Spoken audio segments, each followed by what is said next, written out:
पाकिस्तान के पूर्व तेज गेंदबाज शोएब अख्तर के बड़े भाई शाहिद अख्तर के निधन के बाद इस्लामाबाद के H8 कब्रिस्तान में आयोजित नमाज जनाजा अब एक बड़े विवाद का केंद्र बन गया है।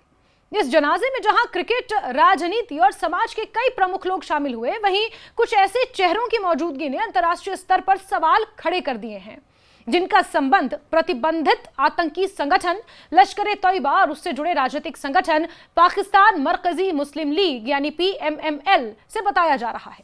सोशल मीडिया पर सामने आए वीडियो और तस्वीरों के आधार पर इस पूरे घटनाक्रम पर बहस और ज्यादा तेज हो गई है। खबरें छप रही हैं, रिपोर्ट्स आ रही हैं।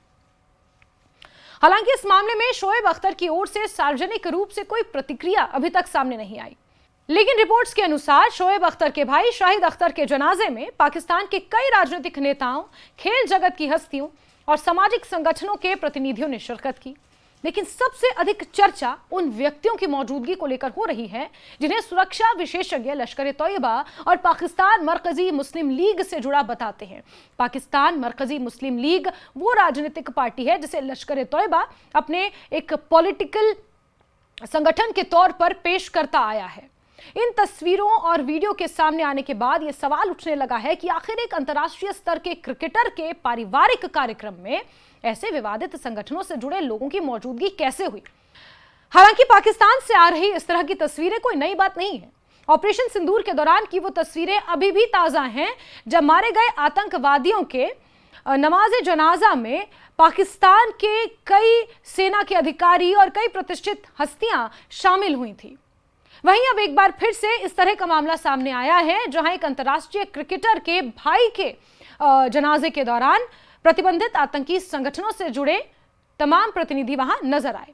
इस पूरे मामले में सबसे ज्यादा चर्चा पाकिस्तान मरकजी मुस्लिम लीग के इस्लामाबाद अध्यक्ष इनाम उर रहमान काम्बोह की मौजूदगी को लेकर हो रही है। सोशल मीडिया पर वायरल वीडियो में उन्हें अपने सहयोगियों के साथ जनाजे में शामिल होते हुए देखा गया है। वीडियो में वो शोएब अख्तर के परिवार के सदस्यों के निकट भी दिखाई देते हैं। इन तस्वीरों के सामने आने के बाद सुरक्षा मामलों के विशेषज्ञों और विश्लेषकों ने इस पर गंभीर सवाल उठाए हैं। आतंकवाद और उग्रवादी गतिविधियों पर नजर रखने वाले कुछ विशेषज्ञों का दावा है कि जनाजे की तस्वीरें और वीडियो उन मीडिया प्लेटफॉर्म्स पर भी साझा किए गए जिन्हें लश्कर-ए-तौयबा और पाकिस्तान मरकजी मुस्लिम लीग से जुड़ा बताया जाता है। इन सामग्रियों के सार्वजनिक होने के बाद यह मामला केवल एक पारिवारिक कार्यक्रम तक सीमित नहीं रहा, बल्कि पाकिस्तान में प्रतिबंधित संगठनों की गतिविधियों और उनके सामाजिक प्रभाव को लेकर भी चर्चा शुरू हो गई है। पाकिस्तान मरकजी मुस्लिम लीग को लेकर लंबे समय से अंतर्राष्ट्रीय स्तर पर बहस होती रही है। कई विश्लेषकों का कहना है कि इस संगठन का गठन उस समय किया गया जब लश्कर-ए-तौयबा और जमात-उद-दावा जैसे संगठनों पर अंतर्राष्ट्रीय प्रतिबंध लगाए गए और फिर पाकिस्तान मरकजी मुस्लिम लीग का नाम देकर और उसे एक पॉलिटिकली इन्फ्लुएंस्ड संगठन बताकर, एक पॉलिटिकल पार्टी बताकर पेश किया गया। लेकिन पीछे से जो ऑपरेटर्स थे वो उन्हीं प्रतिबंधित आतंकी संगठनों के थे। मुख्यधारा की राजनीति में अपनी उपस्थिति दर्ज कराने के उद्देश्य से नए राजनीतिक मंच की स्थापना की गई। भारत और कई अन्य देशों ने लश्कर-ए-तौयबा को एक प्रतिबंधित आतंकवादी संगठन घोषित किया हुआ है और इसके संस्थापक हाफिज सईद पर कई गंभीर आतंकवाद संबंधी आरोप लग चुके हैं। लेकिन हाफिज सईद का बेटा तलहा सईद कई बार सार्वजनिक तौर पर पाकिस्तान में नजर भी आया है। बाकायदा उसने हाल ही में कुछ समय पहले जब हुए थे चुनाव, तो उस दौरान उसने चुनाव लड़ने के लिए अपना नामांकन भी किया था। जनाजे में मौजूद बताए जा रहे कुछ अन्य लोगों के बारे में भी दावा किया गया है कि उनका संबंध लश्कर-ए-तौयबा के पुराने नेटवर्क से रहा है। यही वजह है कि इस कार्यक्रम की तस्वीरों और वीडियो ने सुरक्षा एजेंसियों और रणनीतिक मामलों के विशेषज्ञों का ध्यान आकर्षित किया है।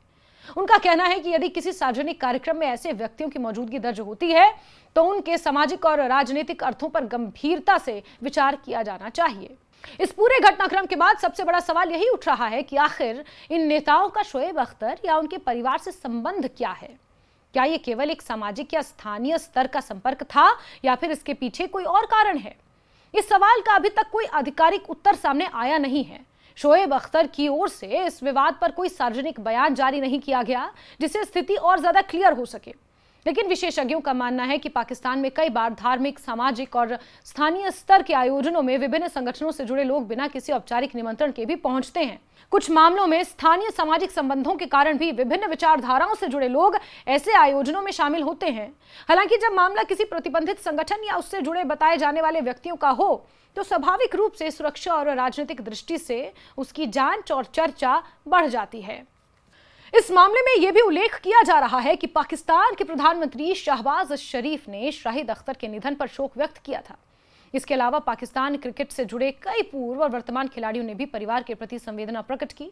ऐसे में ये जनाजा एक सामान्य पारिवारिक शोक सभा के रूप में शुरू हुआ, लेकिन बाद में सामने आए वीडियो और तस्वीरों के कारण विवाद का विषय बन गया।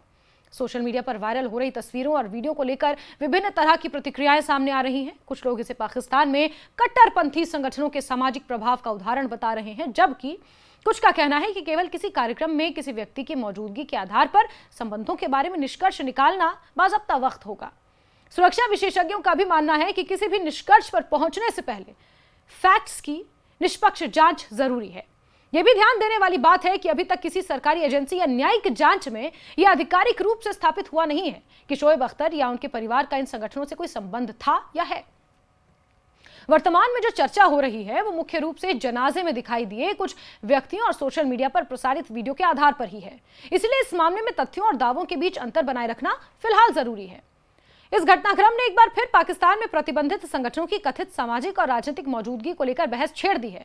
हालांकि तस्वीरें नई नहीं हैं। कई बार इस तरह हमने हाफिज सईद और कई आतंकी जो संगठन है जो प्रतिबंधित है उनसे जुड़े हुए चेहरों को सरेआम सड़कों पर घूमते हुए देखा है।